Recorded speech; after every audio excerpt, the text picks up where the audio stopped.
deep within the ancient jungle where silence speaks and time stands still. There was a technique so effective, entire civilizations thrived using it, but today, barely anyone remembers it. Fire, feared and respected, was once the farmer's most powerful ally.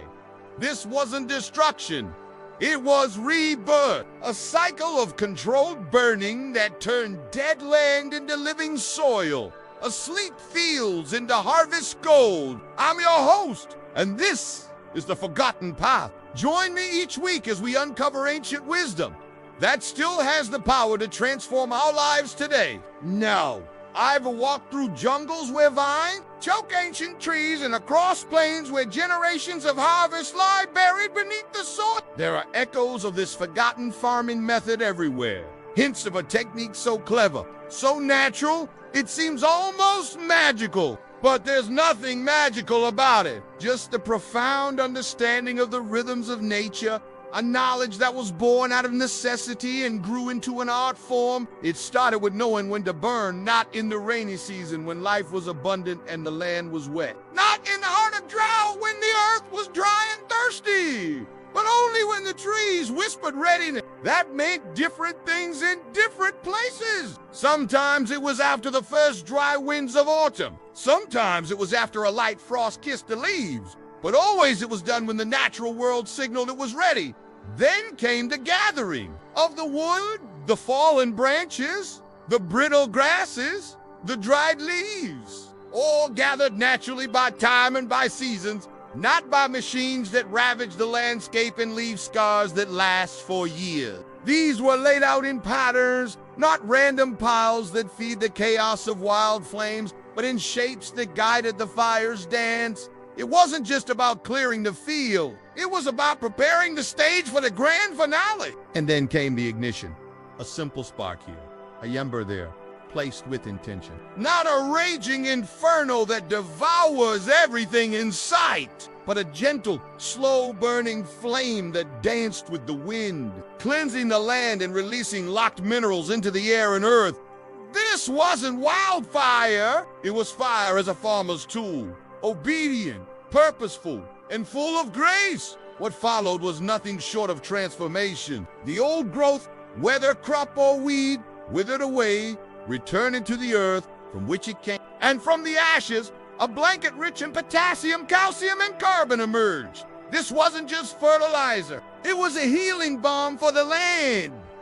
It fed the ground as much as it did the crops. In this ash lay the power to transform the very essence of the pests that once thrived, vanished as the heat chased them away, leaving behind a canvas of fertile ground primed for new life. The seeds in the ground, be they dropped that season or slumbering beneath the surface, sprouted faster, grew stronger, reached for the sun with renewed vigor. Weeds, those unwanted guests, surrendered their ground, unable to compete with the nutrient-rich environment that now nourished the soil. Microbes, the unseen heroes of the soil, returned, their numbers bolstered by the fire's cleansing touch. They wove their magic, creating channels for water to sink deep into the enriched earth. And when the rains came, they were absorbed into a sponge that was now far more capable of holding and nurturing life. This wasn't just farming,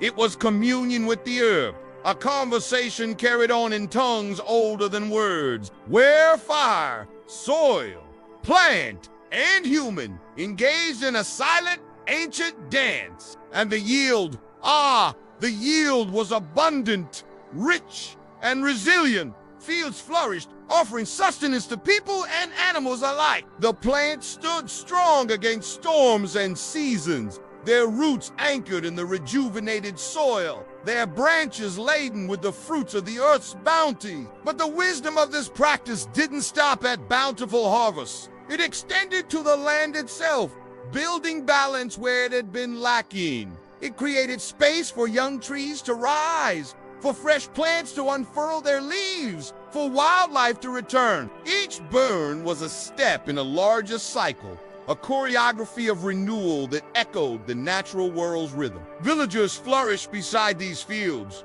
their homes nestled in landscapes that were shaped not by the roar of factories or the fumes of chemicals, but by the quiet hum of nature's regeneration.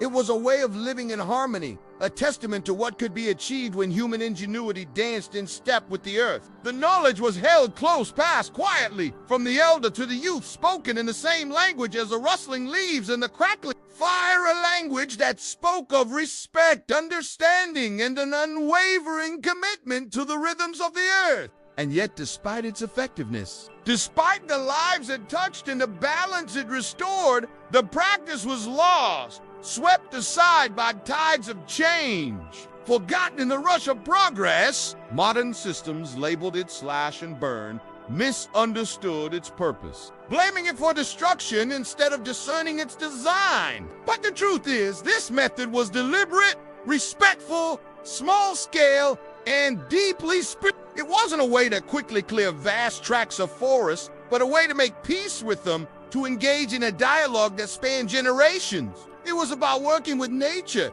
not against it. As climate anxiety grips the world and soils degrade, whispers of this practice are stirring again. Scientists now call it regenerative fire, studying its effects with a sense of awe. But long before labs took interest, ancient people had already mastered it with only observation, instinct, and patience. In a world that often feels out of balance, this ancient practice emerges not as a relic of the past, but as a guide for the future. It challenges the narrative of progress that has led to environmental degradation and offers a glimpse of a different path. A path where harmony with nature isn't just a goal, but a way of life. Imagine a world where forests feed people without ever being destroyed, where food can be grown without poisoning the water or killing the insects we actually need. That world existed and can exist again, but only if we listen to what's buried in ash, in smoke, in the stories our ancestors left etched into the earth. This story isn't about fire, it's about harmony, a lesson modern life keeps skipping over. It's a reminder that sometimes the oldest way is still the most advanced. If this ignited something inside you, curiosity, wonder, or a memory that feels older than this lifetime, then don't let it fade. Like, comment, and subscribe to The Forgotten Path, where ancient knowledge lives again, one spark at a time. And if you'd like to dive deeper into this topic or explore other ancient practices that shaped our world, I invite you to check out the related content. Thank you for joining me on this journey through time and for keeping the ancient wisdom alive. Until next time, may your path be filled with rediscovery and your heart be blessed with the warmth of timeless knowledge.